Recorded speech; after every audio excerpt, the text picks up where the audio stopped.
Hey guys, মোৰ নাম অংকুৰ শৰ্মা আৰু গভৰ্ণমেণ্ট জব আছাম চেনেলটোলৈ স্বাগতম। এই চেনেলটোৰ জৰিয়তে আপোনালোকে সকলো চৰকাৰী চাকৰি খবৰ, interview free coaching, common question আৰু টিপছ পাব। যদিহে আপুনি চৰকাৰী চাকৰি পাবলৈ বিচাৰে তেন্তে এই চেনেলটো ছাবস্ক্ৰাইব কৰিবলৈ আৰু আমাৰ ভিডিঅ'বোৰ ৰেগুলাৰ চাবলৈ নাপাহৰিব। লগতে ফ্ৰিকুৱেণ্ট জব আপডেট পাই থাকিবলৈ আমাৰ ফেচবুক আৰু টুইটাৰ এই পেজ দুটা ফ'ল' কৰি দিব। মই ভিডিঅ'টোৰ তলত লিংকটো দি দিছোঁ।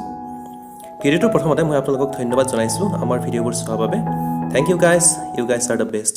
SCERT পৰীক্ষা আহি আছে আৰু SCERT পৰীক্ষাত ৰিজনিঙৰ প্ৰশ্ন আহিব আৰু সেইটোৰ প্ৰতি লক্ষ্য ৰাখি মই আজি আপোনালোকক ভেন ডায়েগ্ৰাম কেনেকৈ আঁকে সেইটো বুজাই দিম।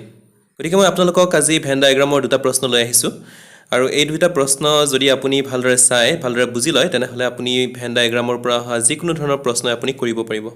গতিকে আহক প্ৰথম প্ৰশ্নটোলৈ চাওঁ। ইয়াতে তিনিটা কেটেগৰী দিয়া আছে, মেল, ডক্টৰ আৰু ব্ৰাদাৰ্ছ। এতিয়া মেল মানে হৈছে পুৰুষ, ডক্টৰ মানে আপোনালোকে জানে ডক্টৰ, আৰু ব্ৰাদাৰ মানে হৈছে ভায়েক। এতিয়া আমি যদি পিকচাৰ ফৰ্মত যদি ৰিপ্ৰেজেণ্ট কৰিব যাওঁ পুৰুষক, আহক আমি এটা ডাঙৰ চাৰ্কল এটা আঁকো আৰু এই চাৰ্কলটো ধৰি ল'লোঁ আমি মতা মানুহ। এতিয়া ইয়াতে আৰু এটা কথা আছে, ব্ৰাদাৰ। এতিয়া ভায়েক বুলি ক'লে ভাই হ'লে পুৰুষেই হ'ব। গতিকে কিছুমান পুৰুষৰ ভিতৰতে কিছুমান ভায়েকো হ'ব পাৰে।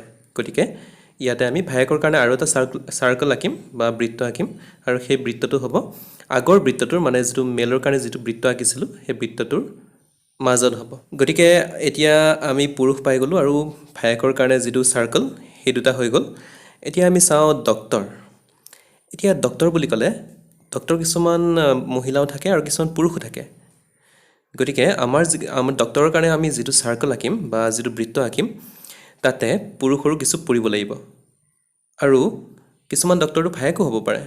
আৰু গতিকে আমি চাৰ্কলটো এনেকৈ আঁকিম যে চাৰ্কলৰ কিছু অংশ পুৰুষ আৰু কিছু অংশ ভায়েকৰো ওপৰত পৰি যায়। গতিকে এইটো হ'ব চাৰ্কলটো। গতিকে এতিয়া প্ৰথম চাৰ্কলটো আছিলে কিহৰ কাৰণে? মেল বা পুৰুষৰ বাবে। আৰু দ্বিতীয় চাৰ্কলটো যিটো মাজত আঁকিছিলোঁ সেইটো হৈছে ভায়েক, আৰু যিটো থাৰ্ড চাৰ্কল আঁকিলোঁ সেইটো হৈছে ডক্টৰৰ কাৰণে। ডক্টৰক ৰিপ্ৰেজেণ্ট কৰা হৈছে সেই চাৰ্কলটোৰে। গতিকে ইয়াৰে অপশ্যন যিটো এ আছে সেই এটো হ'ব শুদ্ধ উত্তৰ। এতিয়া এটো চাওক আপুনি। এতিয়া যিটো ডাঙৰ চাৰ্কল আছে, ডাঙৰ বৃত্ত আছে, সেইটো হৈছে পুৰুষক বুজাইছে আৰু তাৰ মাজত যিটো সৰু বৃত্ত আছে সেইটোৱে ভায়েকক বুজাইছে। আৰু যিটো ছাইডৰ যিটো চাৰ্কল আছে যিটোৱে যিটো পুৰুষ আৰু ভায়েকৰ চাৰ্কল দুটাও টাচ কৰি গৈছে সেইটো হৈছে ডক্টৰ। গতিকে আপোনালোকে গম পালে সেইটো। এতিয়া মেল, ডক্টৰ বা ব্ৰাদাৰ কেনেকৈ আপোনালোকে পিকচাৰ ফৰ্মত আপোনালোকে কেনেকৈ ৰিপ্ৰেজেণ্ট কৰিব, কেনেকৈ গ্ৰুপিং কৰিব সেইটো কথা গম পালে। এতিয়া আহক আমি আৰু এটা এক্সাম্পল চাওঁ। এতিয়া এইটো প্ৰশ্নত, in a dinner party both fish and meat were served. Some took only fish and some only meat.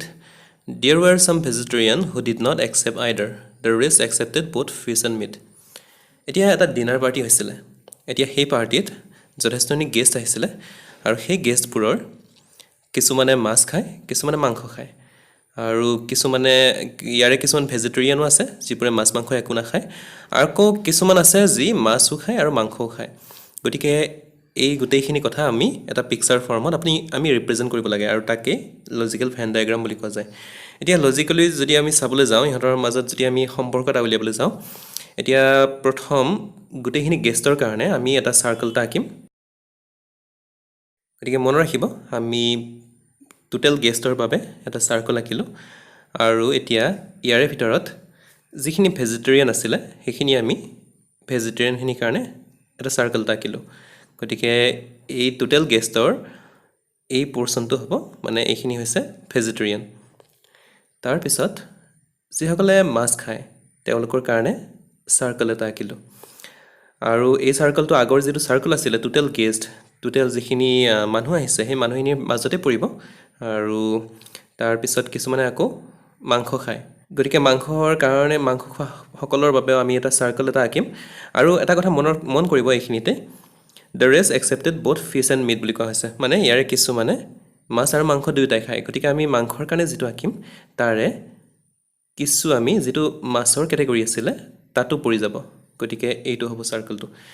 গতিকে আমি প্ৰথম যিটো ডাঙৰ চাৰ্কল আঁকিছিলোঁ এই চাৰ্কলটো আছিলে টোটেল গেষ্ট বা যিমানখিনি মানুহ আহিছে ডিনাৰ পাৰ্টিলৈ।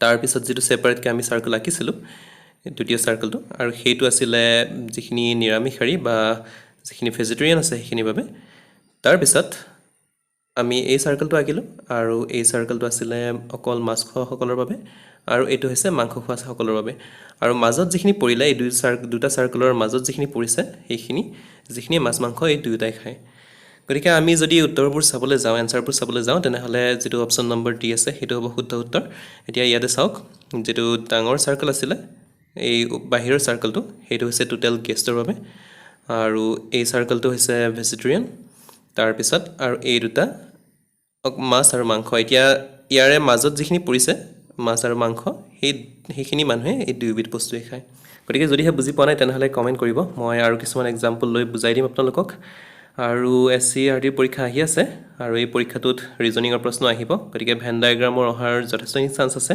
চ' গাইজ ভিডিঅ'টো যদিহে ভাল পাইছে তেনেহ'লে লাইক কৰি দিব আপোনালোকৰ বন্ধু বান্ধৱ যিমান আছে সকলোকে শ্বেয়াৰ কৰি দিব আৰু সেইটো কৰিলে আমাৰ যথেষ্ট উপকাৰ কৰা হ'ব আমাৰ চেনেলটো গ্ৰ' হ'ব আৰু সকলোৱে গম পাব আমাৰ চেনেলটোৰ কথা আৰু মই আপোনালোকক সদায় সহায় কৰি যাম আৰু আপোনালোক সকলোৱেই চৰকাৰী চাকৰি পাবই লাগিব আৰু নিশ্চয়কৈ আপোনালোকেও চেষ্টা কৰিব ভালদৰে ভিডিঅ'বোৰ চাব আৰু পঢ়া শুনা কৰিব গতিকে ছাবস্ক্ৰাইব কৰিব ৰেগুলাৰলি চাব চ' গাইজ আজিলৈ এই ভিডিঅ'টো ইমানতে সামৰিছোঁ পঢ়া শুনা কৰি থাকক ভালদৰে থাকক নেক্সট ভিডিঅ'ত আকৌ লগ পাম বাই বাই